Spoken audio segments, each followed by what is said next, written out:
ادھر وہ وزیر اعظم کی بات کا جواب دیتا چلتے ہوئے سامنے آ کھڑا ہوا تھا۔ لوگ حیرت اور جوش سے گردنیں موڑ موڑ کے اسے دیکھ رہے تھے۔ دبی دبی سرگوشیاں شروع ہو چکی تھیں۔ بہت معذرت کہ میں دیر سے پہنچا، مگر سچ چھو کر کہ میں نے سوالات کا وقفہ مس نہیں کیا۔ مجھے بطور شہری آپ سے 4 سوال پوچھنے ہیں۔ پوچھئے نا۔ وہ بظاہر مسکرا کے دلچسپی سے اسے دیکھتے ہوئے بولی، حالانکہ اصولاً اس وقت آپ کو اپنی کمپین میں مصروف ہونا چاہیے تھا۔ میرا بھی یہی خیال ہے، مگر میری آرٹ لور بیوی ایسی تقریبات نہیں چھوڑتی۔ قطار میں کیمرے لیے موجود میڈیا کے نمائندے اب دھڑا دھڑ رخ موڑے وان فاتح اور دور پیچھے بیٹھی اسرا کی تصاویر بنا رہے تھے۔ ینگ امت برحرمت، وہ کھنکھار کے مائک لبوں کے قریب کیے پوچھنے لگا۔ مسکراتی نظریں سٹیج پہ کھڑی صوفیہ پہ جمی تھی، جس کے اطمینان اور مسکراہٹ میں کوئی فرق نہ آیا تھا۔ میرا آپ سے پہلا سوال، آپ کیسی ہیں؟ ہال میں دبا دبا سا کہا گونجا۔ کوئی سر جھکا کے ہنسا، کسی نے لبوں پہ ہاتھ رکھ لیا۔ وہ خود بھی مسکرا رہا تھا۔ صوفیہ نے ڈائس کے مائک پہ چہرہ جھکایا، ایسے کہ چمکتی آنکھیں فاتح پہ مرکوز تھیں۔ اللہ کا بہت بہت شکر ہے، میں اچھی ہوں، آپ کیسے ہیں؟ اوہ، تو آپ چاہتی ہیں کہ ہر وہ سوال جو میں آپ سے پوچھوں وہ آپ آخر میں میری طرف لوٹا دیں؟ اٹس اوکے، مجھے منظور ہے، میں بھی ٹھیک ہوں۔ لوگ پھر سے ہنسے تھے۔ وہاں آرٹ اور بزنس کمیونٹی کے مہذب لوگ بیٹھے تھے اور انہیں یہ گفتگو محظوظ کر رہی تھی۔ ایسے میں عزت اپنی جگہ سے اٹھی اور مائک پہ وان فاتح کو اوپر آنے کی دعوت دی۔ صوفیہ نے بھی تائیدی انداز میں سر کو خم دیا۔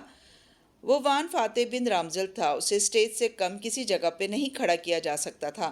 بے شک یہ آرٹ کی محفل ہے، لیکن میں سیاسی آدمی ہوں، مجھے آرٹ کا کچھ علم نہیں، اس لیے میرا دوسرا سوال۔ وہ سٹیج کی سیڑھیاں چڑھتے ہوئے مائک میں بولا، کیا آپ نے الیکشن کے وقت اپنی تمام پراپرٹی سے عوام کو آگاہ کیا تھا؟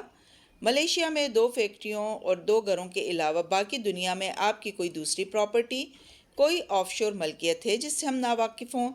وہ سٹیج پہ اس سے چند فٹ کے فاصلے پہ آ کھڑا ہوا، یوں کہ دونوں کا رخ حاضرین کے سامنے تھا۔ وہ ڈائس پہ کوہنی جمائے ذرا مڑ کے اسے دیکھ رہی تھی، اور فاتح مائک پکڑے کھڑا حاضرین اور صوفیہ دونوں کو باری باری دیکھ کے پوچھ رہا تھا۔ نہیں فاتح صاحب، میں بہت ذمہ داری سے آپ کو بتا رہی ہوں کہ میری جو جائیداد ہے وہ ملیشیا میں ہے۔ میرا جینا میرا مرنا سب ملیشیا میں ہے، میں نے کبھی ملک سے باہر کوئی جائیداد نہیں بنائی۔ وہ اعتماد سے مسکراتے ہوئے کہہ رہی تھی، پھر رک کے پوچھا، اور آپ نے؟ میری تو وہی جائیداد ہے جو الیکشن کے وقت میں نے بتا رکھی ہے، میرے پاس مزید کچھ نہیں ہے۔ کندھے اچکائے۔ مگر آپ بالکل شیور ہیں کہ آپ کی کوئی دوسری کوئی جائیداد نہیں ہے؟ کیا یہ تیسرا سوال ہے؟ وہ محظوظ انداز میں بولی تو لوگ ہنس پڑے۔ نہیں، یہ سوال نمبر 2 کا دوسرا پارٹ ہے۔ گڈ، میں بالکل شیور ہوں، میں نے اپنی جائیداد سے متعلق کبھی جھوٹ نہیں بولا۔ اوکے، میں اس بات کو یاد رکھوں گا۔ اس کے انداز میں کوئی تنبیہ تھی جو صوفیہ رحمان کو اندر سے بے چین کر گئی، مگر اس کی مسکراہٹ لمحے بھر کو بھی چہرے سے جدا نہیں ہوئی۔ تیسرا سوال، آپ کے خیال میں لوگوں کا ووٹ ڈالنا کیوں ضروری ہے؟ کیونکہ ہر شخص سوچتا ہے کہ ایک میرے ووٹ سے کیا ہوگا۔ آپ ووٹرز کو کیسے اس بارے میں سمجھانا چاہیں گی؟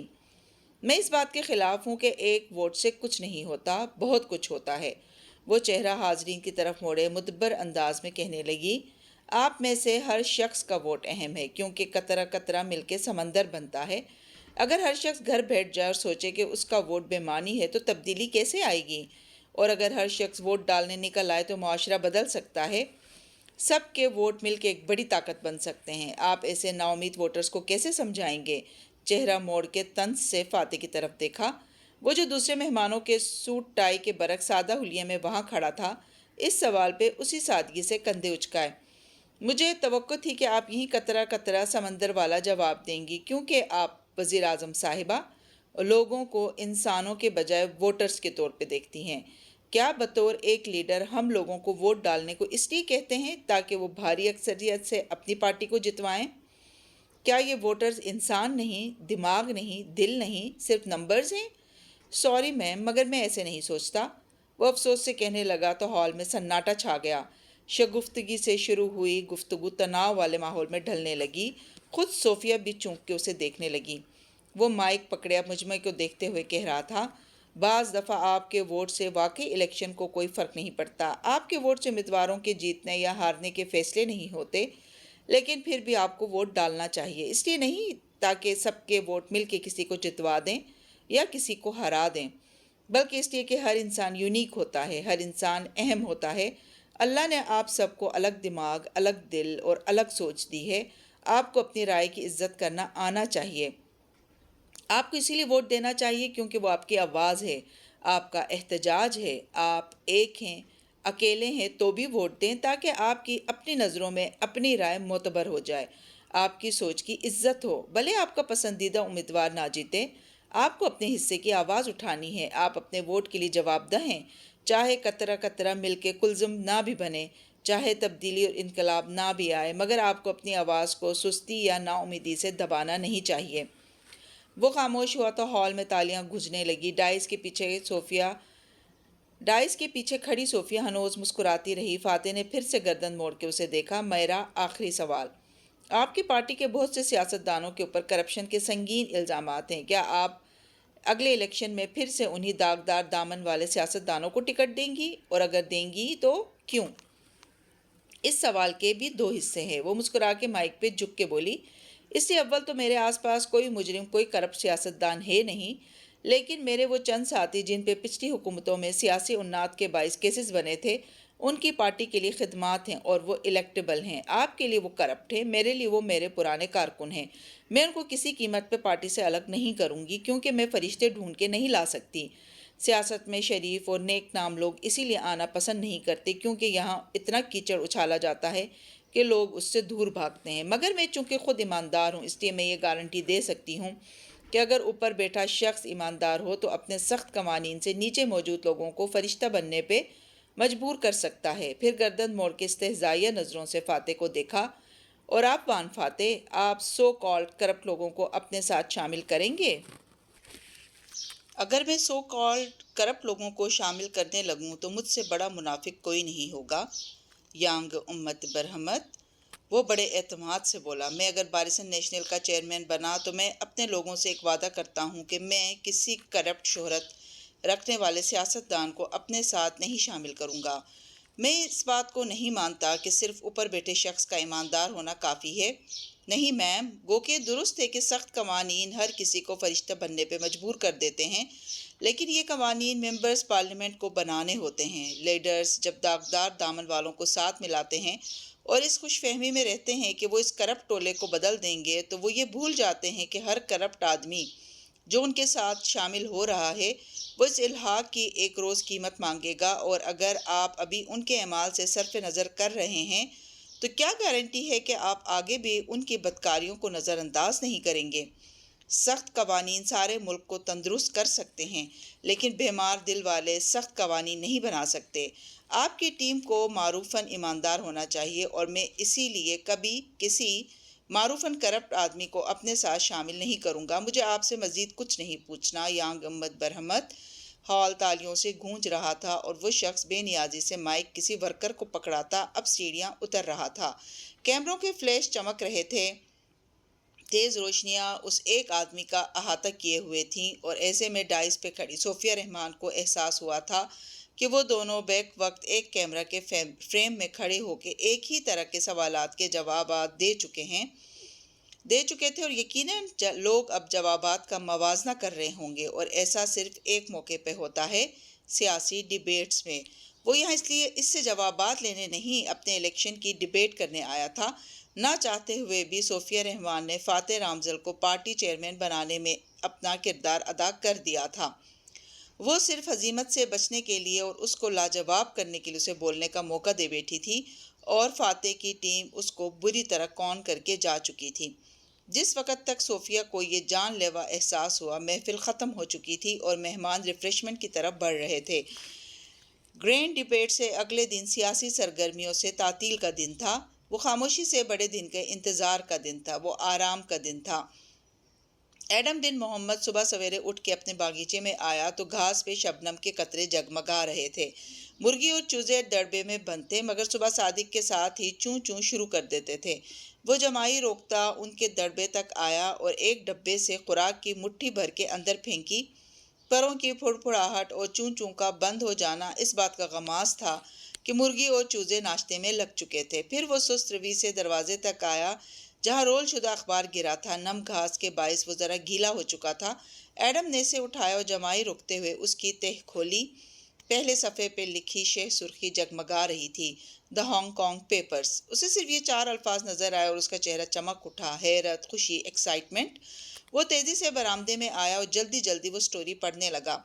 سائمن فوسٹر کے نام سے تحریر کردہ وہ نیوز سٹوری جو ایک مایہ ناز اخبار میں چھپی تھی بتا رہی تھی کہ مصدقہ اطلاعات کے مطابق ان 10 افراد کے نام کلائیڈ اینڈ لی کے کلائنٹس میں ہیں اور ان میں سہرِ فہرست صوفیہ رحمان تھی۔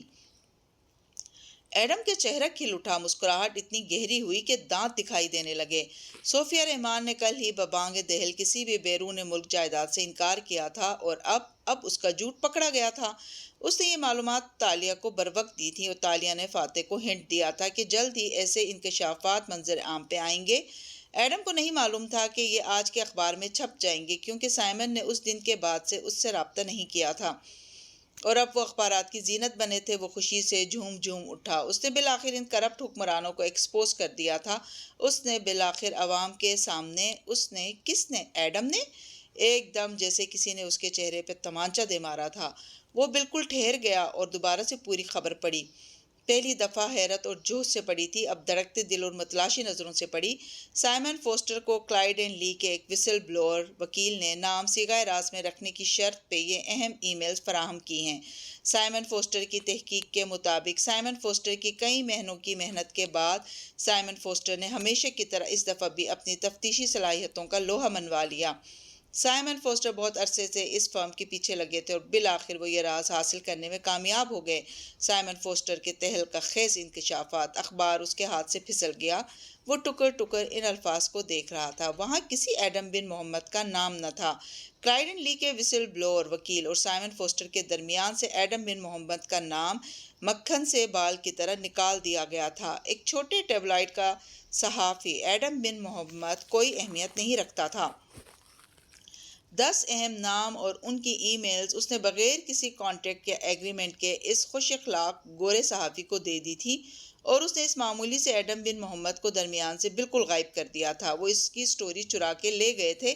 وہ بے یقین سا بیٹھا تھا اور اخبار گیلے گھاس پہ گھرا بھیگتا جا رہا تھا۔ الیکشن کی صبح بارسن نیشنل کے ہیڈ آفس کے لیے ڈھیروں امیدیں، فکر اور تناؤ لیے طلوع ہوئی تھی۔ آفس کے فلور کی مرکزی لابی کے دائیں ہاتھ بنے آفیسز وان فاتح کی حمایتوں کے تھے اور لابی کی دوسری جانب دور تک پھیلے کمروں میں حاکمی صاحب کا سٹاف کمپین کام کرنے میں مصروف تھا۔ لابی دونوں ٹیموں کے درمیان ایک نو مینز لینڈ کا کردار ادا کر رہی تھی اور جیسے جیسے الیکشن قریب آتا گیا دونوں اطراف کے جوشیلے ورکرز میں تلخ کلامی اور بحث و مباحثہ معمول بن گیا تھا۔ اکثر کیفے میں لنچ کے اوقات میں سٹافرز اور کارکنوں کی زبانی کلامی لڑائیوں کی خبریں ملتی رہتی تھیں۔ البتہ الیکشن کے دن دونوں اطراف میں اتنا تناؤ اور پریشانی تھی کہ آج کوئی لڑائی نہیں ہوئی۔ لابی سنسان پڑی تھی اور دونوں فریقین اپنی اپنی طرف ہالز تک محدود تھے۔ بی این کی الیکشن کمیٹی کا آفس اوپر والے فلور پہ تھا، جہاں ان کے اینالسٹ اور سپروائزرز ایک کنٹرول روم میں کمپیوٹر سکرین کے سامنے بیٹھے پولنگ کا جائزہ لے رہے تھے۔ بی این کے سارے ملک میں پھیلے رجسٹرڈ ممبرز اپنے موبائل فون سے ووٹ دے رہے تھے اور اسکرینوں کے سامنے بیٹھے نیوٹرل امپائرز کو ہر ووٹ کا اندراج دکھائی دے رہا تھا۔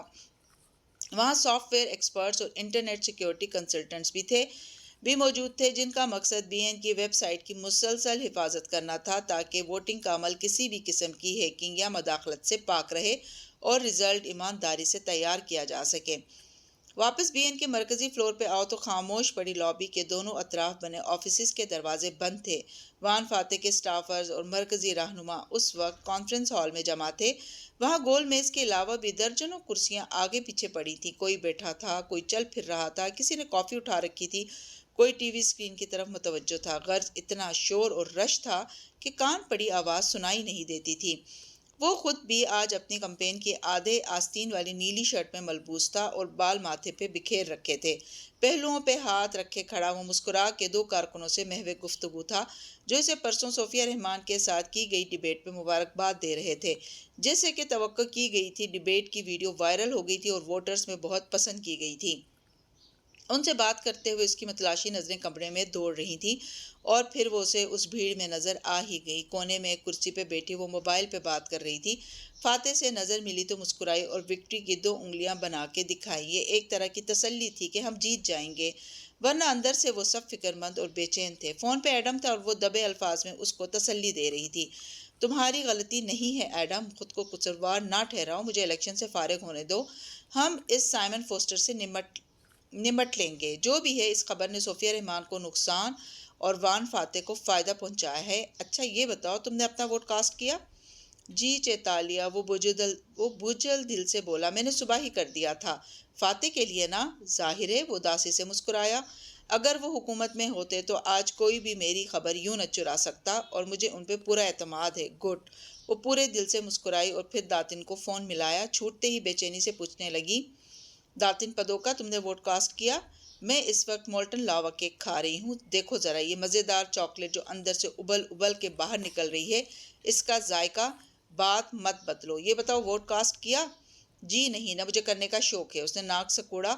تالیہ کے ماتھے پہ بل پڑے۔ داتن، ایک اچھی اور ایماندار حکومت کے لیے تمہیں ووٹ کاسٹ کرنا ہوگا۔ ہاں ہاں، وہ ہنسی۔ مگر مجھے تو ایماندار حکومت نہیں چاہیے میڈم، میں تو چور ہوں، میں اسی حکومت کے ساتھ خوش ہوں، حالات جیسے ہیں میں ویسے ہی حالات چاہتی ہوں۔ وہ فون رکھنے ہی لگی تھی جب داتن نے پوچھا، تم نے خود ووٹ کاسٹ کیا تالیہ؟ خیر میں شرط لگا سکتی ہوں، تم نے ابھی تک خود بھی ووٹ نہیں دیا۔ یک دم کانفرنس روم کا سارا شور دم توڑ گیا، ساری آوازیں بند ہو گئیں۔ وہ اپنی خاموشی میں سن سی بیٹھی رہ گئی۔ تمہیں کیسے پتا؟ آہستہ سے پوچھا۔ کیونکہ میں تمہیں جانتی ہوں، تم اس سارے شور اور ہنگامے سے دور جا کے کچھ دیر سوچو گی، ایک سچے اور ایماندار ووٹر کی حیثیت سے، اور جب تمہیں لگے گا کہ وان فاتح تمہارے ووٹ کا حقدار ہے، تب تم اس کو ووٹ دو گی۔ اس نے کال کاٹ دی اور فون پرس میں ڈال کے کھڑی ہو گئی۔ ارد گرد بیٹھے اور چرتے پھرتے لوگوں کے منہ ہل رہے تھے، مگر آواز سنائی نہ دیتی تھی۔ کسی خواب، کسی کیفیت میں تالیہ مراد ان کے درمیان سے گزرنے لگی۔ راستے میں فاتح نے اسے روکا۔ وہ مسکرا کے اس سے پوچھ رہا تھا، تم نے اپنا ووٹ کاسٹ کیا ہے نا؟ وہ اس کے قریب رکی اور مسکرائی، پھر چہرہ آگے کو جھکائے دھیرے سے بولی، تالیہ مراد عام ووٹر نہیں ہے جو آئیڈیلزم کا شکار ہوتا ہے اور اپنے لیڈرز کو فرشتے اور مخالف کو شیطان سمجھتا ہے۔ تالیہ مراد سیاست دانوں کے ساتھ کام کرنے والی ایک لڑکی ہے جو دونوں امیدواروں کی کمزوریوں اور خوبیوں سے واقف ہے۔ میں ایک دنیا کو وان فاتح کو ووٹ دینے کے لیے مائل کرتی آئی ہوں کیونکہ وہ میری جاب تھی، لیکن میرا اپنا ووٹ بہت قیمتی ہے، وہ میری ذمہ داری ہے جس کے لیے میں خود کو جواب دہ ہوں۔ مجھے بہت سوچ سمجھ کے فیصلہ کرنا ہے کہ کیا آپ نے میرا ووٹ ارن کیا ہے۔ مسکرا کے کہتی وہ آگے بڑھ گئی اور وہ گردن موڑ کے تعجب سے اسے دیکھنے لگا۔ شور اور آوازوں کے درمیان شاید اسے تالیہ کی بات ٹھیک سے سمجھ نہیں آئی تھی۔ آفس سے نچلے فلور پہ مال بنا تھا۔ وہ کافی شاپ میں آئی اور اپنی کافی لیے درمیانی میز پہ جا بیٹھی۔ اس نے آج بھی فاتح کے لوگو والی شرٹ نہیں پہنی تھی۔ وہ سفید بلاؤز اور سیاہ سکرٹ کے ساتھ سیاہ منی کوٹ میں ملبوس، بالوں کو جوڑے میں لپیٹے کسی بھی قسم کی سیاسی چھاپ سے پاک لگ رہی تھی۔ روسٹ شدہ کافی کی مہک سارے میں پھیلی تھی۔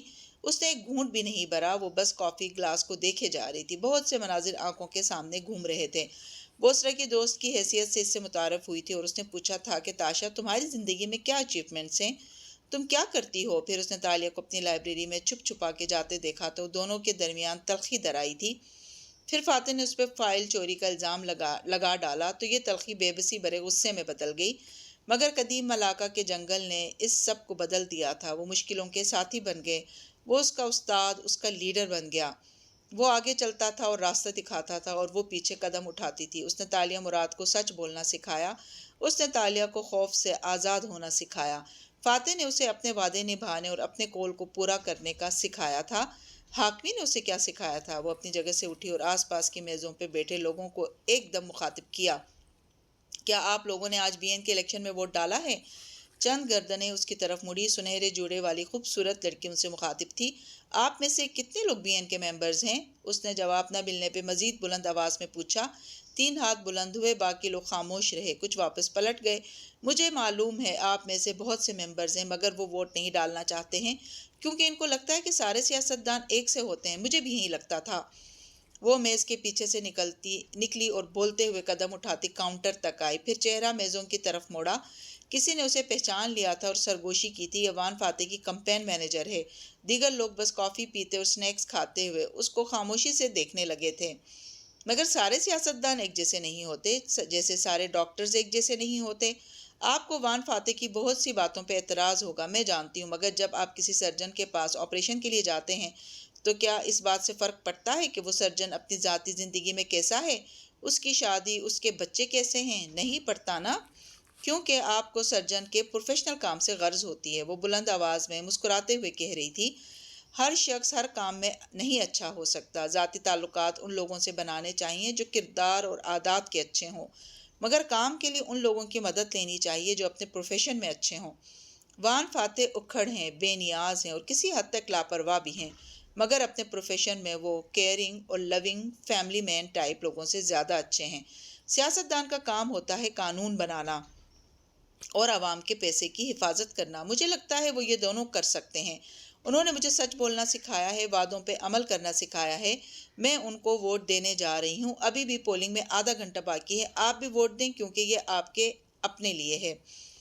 یہ کہتے اس نے اپنا موبائل نکالا اور اسکرین کو روشن کرتی آگے بڑھ گئی۔ اسے وہ وقت یاد آیا تھا جب وہ جیا کے چائے خانے میں کھڑے ہو کے لوگوں کو فاتح کی مدد کے لیے بلا رہی تھی۔ آج وہ جدید ملیشیا کی کافی شاپ میں وہی کام کر رہی تھی۔ تو یہ طے تھا کہ ان دونوں نے ساتھ رہنا تھا اور ہمیشہ رہنا تھا۔ کوئی چیز، کوئی سازش، کوئی انسان اب ان کو الگ نہیں کر سکتا تھا۔ مطلوبہ بٹن دبا کے اپنا ووٹ وان فاتح کے لیے کاسٹ کر کے وہ ایک دم شانت ہو گئی تھی۔ اس نے برسوں تک اس ملک سے چرایا تھا، آج وہ اس ملک کو کچھ دینے جا رہی تھی۔ ایک بہت ملیشیا کا خواب بالآخر پورا ہونے جا رہا تھا، ایک کھری اور ایماندار حکومت کی طرف پہلا قدم۔ پولنگ ختم ہونے کے گھنٹے بعد رزلٹ آنا تھا اور جیسے جیسے وقت گزر رہا تھا تالیہ کی بے چینی میں اضافہ ہوتا جا رہا تھا۔ جانے کیا ہونے والا تھا، وہ واپس اوپر نہیں گئی، نیچے مال میں ہی پھرتی رہی۔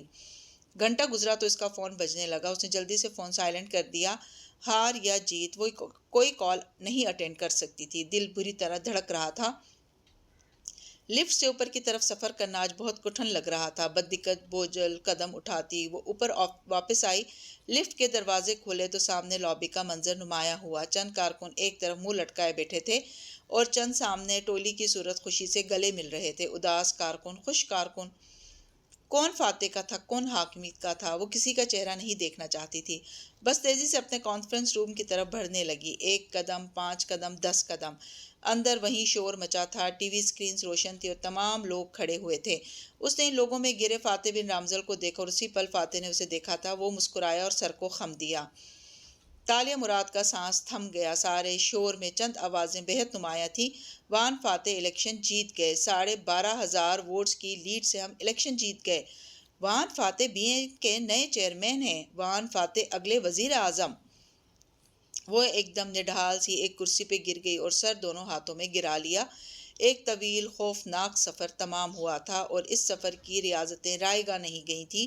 وہ لوگوں میں گھرا تھا، اس کے قریب نہیں آ سکتا تھا، مگر تالیہ کے لیے بس اس کی مسکراہٹ ہی کافی تھی۔ اب آرام کا وقت تھا، اب خوشی منانے کا وقت تھا۔ جی تو کہانی گو لسنرز، آج کی ایپیسوڈ آپ کو کیسی لگی؟ کمنٹس میں اظہار ضرور کیجیے گا۔ چینل پر نئے ہیں تو چینل کو سبسکرائب کرنا نہ بھولیں۔ شکریہ۔